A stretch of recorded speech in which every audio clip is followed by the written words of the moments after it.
दरवाजे में लेकर और घुटनों पर रख लिया। हिरण्याकश्यप घबराने लगा और कहा, आप कौन हो? मुझे नहीं मार सकते, क्योंकि मुझे वरदान है। मुझे ब्रह्मा जी ने वरदान दे दिया है। परंतु क्या वरदान है कि मैं ऊपर मरू नहीं, नीचे मरू नहीं, दिन में मरू नहीं, रात में मरू नहीं, और किसी अस्त्र शस्त्र से मरू नहीं, और कोई इंसान मुझे मारे नहीं, और इन 12 महीनों में मरू नहीं। मुझे ये बहुत बड़ा वरदान है, मुझे कोई नहीं मार सकता। तब प्रभु ने कहा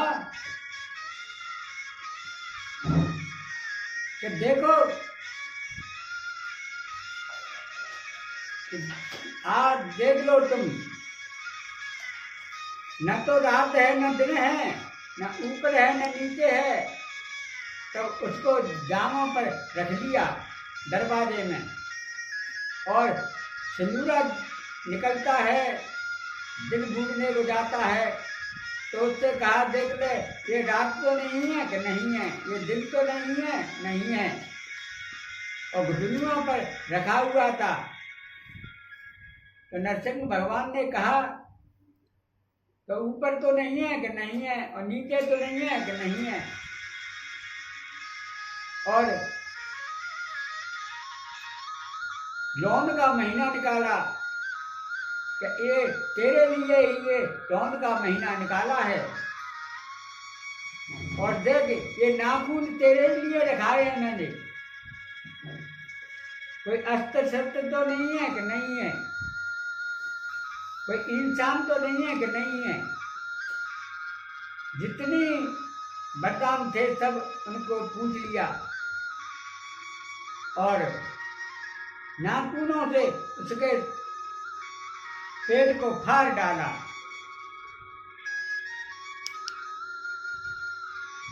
और उसमें से रक्त, भयंकर रक्त बहने लगा। अपना शरीर लथर पथर हो गया, और इतनी प्रजा थी और देवता थे, थर थर कांपने लगे।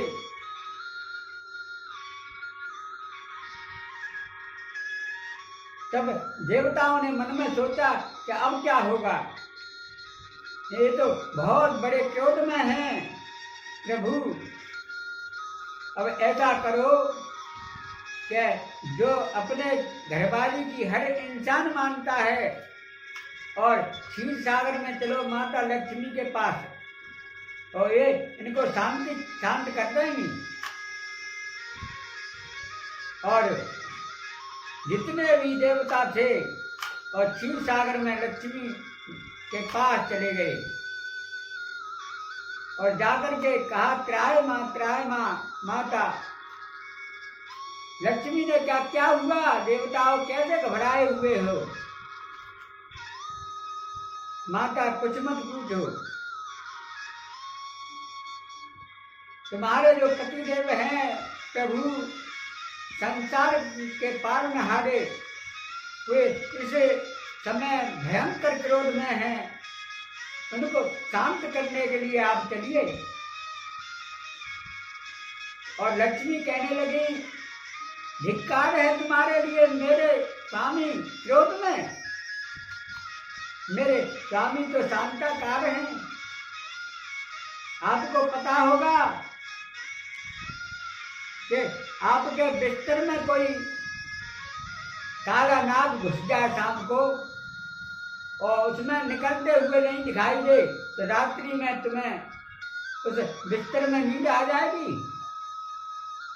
नहीं नहीं माता, तो बताओ, ये तो हर समय शेषनाग की शैया पे सोते हैं, फिर भी वे शांताकार हैं, तो उनको क्रोध आ ही नहीं सकता कि नहीं नहीं माता, आप हमारे साथ चलिए, उन्हें शांत करिए।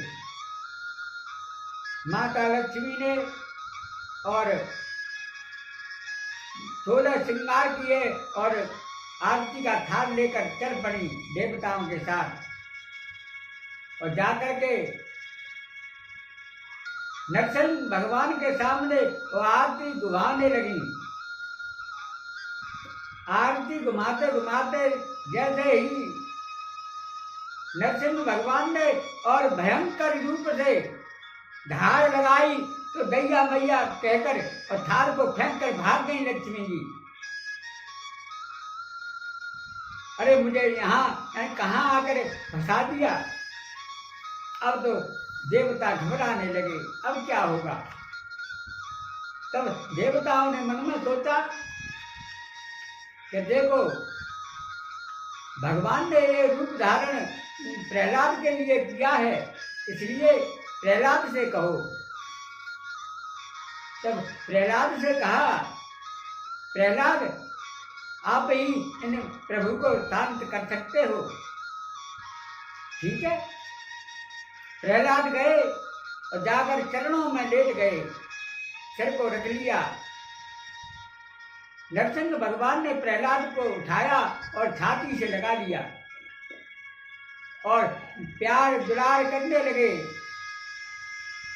अपनी जुबा से चाटने लगे, जैसे गाय बछड़े को चाटती है। जैसे आपको पता होगा बछड़ा मन से लिपटा होता है, लेकिन इतना प्यार करती है, उसको जिह्वा से चाट चाट कर और स्वस्थ बना देती है। ऐसे ही नरसिंह भगवान प्रहलाद को अपनी जुबा से चाटने लगे, बड़ा प्यार दुलार करने लगे और कहने लगे प्रहलाद से, प्रहलाद तुझे मुझसे डर नहीं लगता? नहीं नहीं प्रभु, मैं कैसे डरूं? शेर जंगल में दहाड़ रहा हो और सब बनकर उस जंगल में से भाग जाएंगे डर के मारे, लेकिन शेर का बच्चा कभी नहीं भागता, वो तो और किलोले करेगा और उसके ऊपर चढ़ जाएगा, उससे लिपटेगा। तो आपने मेरे लिए ये शरीर धारण किया है, तो मैं क्यों भागूं?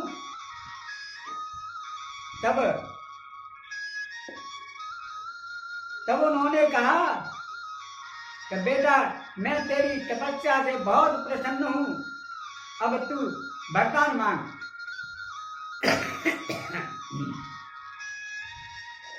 तब प्रहलाद ने कहा, प्रभु हमें ये त्रिभुवन मन कीजिए, ये तो व्यापार में होता है, मुझे कुछ वरदान नहीं चाहिए।